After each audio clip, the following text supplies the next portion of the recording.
want to talk about something here today in this last khutbah of this year's Ramadan.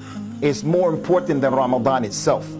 And I say, wallahi wa billahi wa tallahi, the one who doesn't do this, he has no fast in Ramadan. And that is the importance of the salat. The man came into the masjid of the Nabi sallallahu alaihi wasallam and he prayed 2 rakat.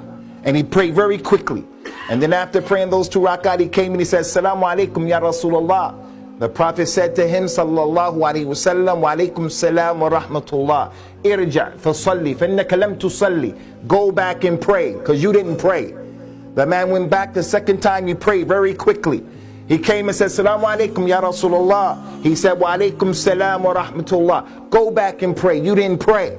He went back a third time, he prayed very quickly. He came, Assalamu alaikum ya Rasulullah. He said, wa alaikum salam wa rahmatullah. Go back and pray, because you didn't pray. The man said, Ya Rasulullah, teach me, I don't know. And then the Nabi explained to him, if you want to make salah, make a good wudu. After making wudu, stand up and face the Qibla. Say Allahu Akbar. Read what's easy for you from the Quran. Say Allahu Akbar. Go into ruku' and take your time. And then come up and say Sami Allah liman hamida. And he went through the whole prayer. The point is, the man prayed. But according to the standard of the Nabi sallallahu alaihi wasallam, he didn't pray. How many people this is their condition? The very first thing Allah is going to ask you about, you, very first thing Yawm al-Qiyamah, when the person is standing there, Allah is going to ask him about his prayer. Anybody, everyone has to pray. The Muslim doesn't have an excuse. I don't have any water. The earth has been made a purifier. Make tayammum. The person says, but I'm not in the masjid. I'm not in the place of prayer. I'm in the university. Al-Islam says, you have to go and find a place to pray. Islam gave us a window of opportunity. If you can't pray right on time, you have to pray somewhere in between that time. The Muslim doesn't have a right.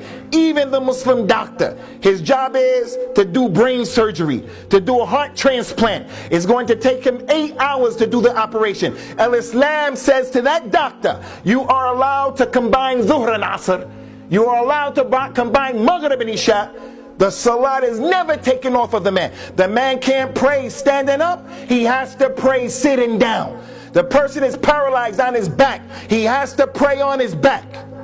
Salat won't be taken off of you. During the time of the companions, if they knew you were a person who didn't give zakat, they made excuses for you.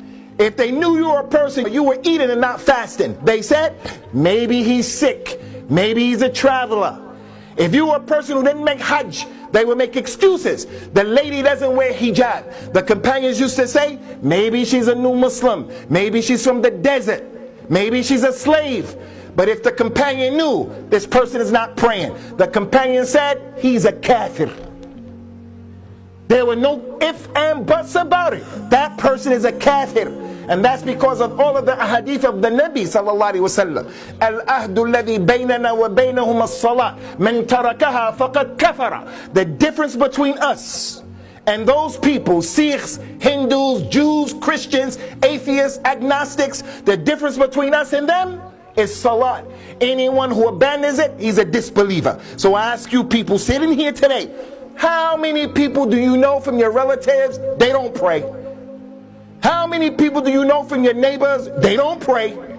How many people do you know from your wife's family? They don't pray. If the companions knew those individuals, they said, he's a munafiq, he's a kafir. Now look at us. Someone comes to you to marry your daughter, and you find out, does he drink khamr? If they say yes, he drinks khamr, you're going to say, you can't marry my daughter, and rightly so. But do we ask the question, does he pray? Does he pray?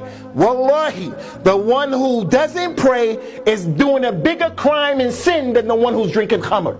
But with us, the khamr is bigger than abandoning salah. Abandoning salah is kufr. Drinking khamr is a kabira from a kaba'ir, but it's not kufr. Everybody here,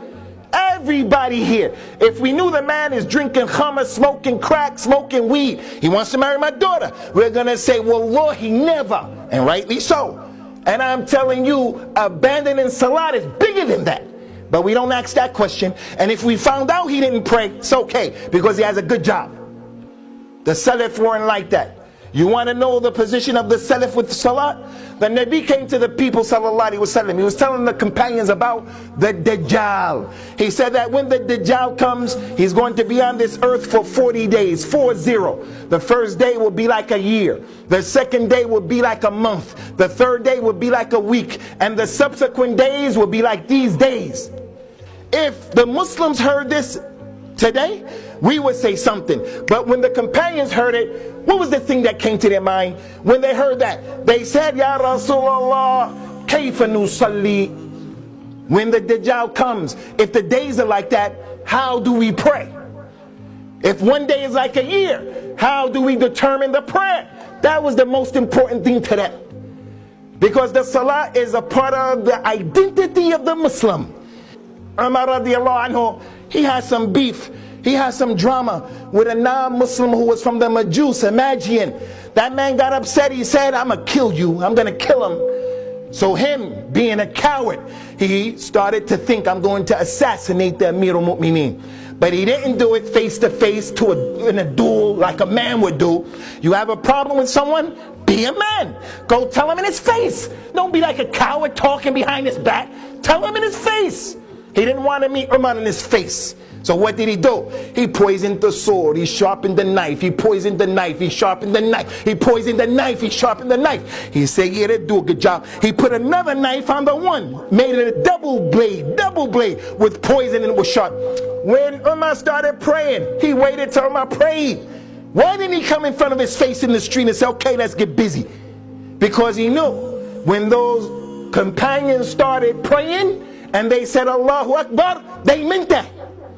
The man came, he stabbed the Amir al-Mu'mineen and did the knife like that, ran down the line and started stabbing 14 other people. They all died.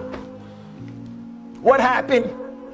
Umar radiallahu anhu said, the dog killed me. And Abdurrahman ibn Auf, who was in the front row, because the ulama of the companions used to pray behind the imam.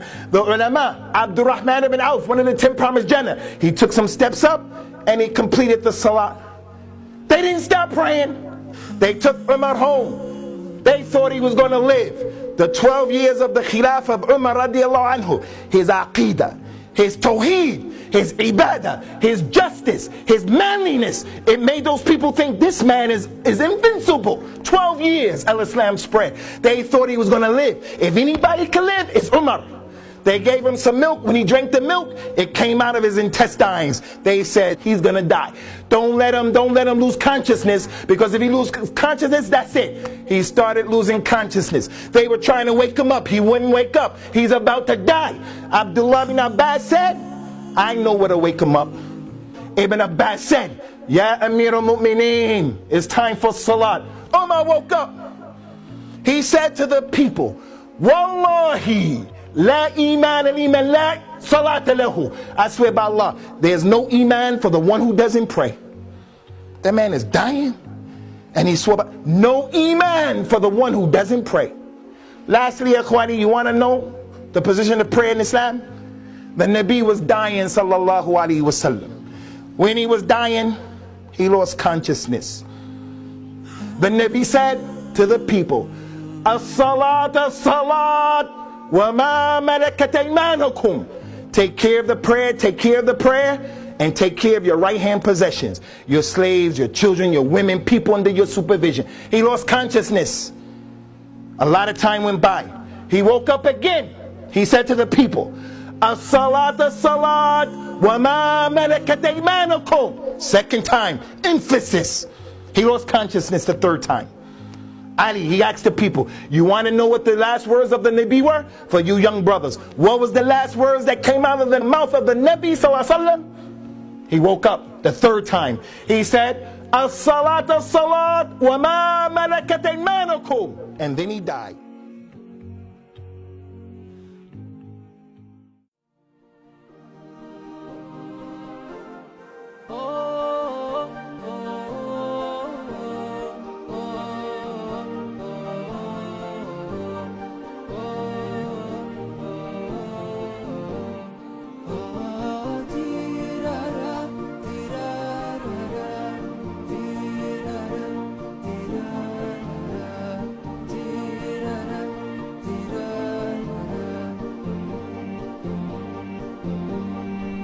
صارت بهجتنا، هنو يلا اللي تحبون وش باقي غير الأعياد. بهجتنا يلا اللي تحبون في حستنا الأعياد، وش باقي غير الأعياد. والعيد شرف بالحب الله يحيي، ما دمنا مع بعضنا دامت مساعي.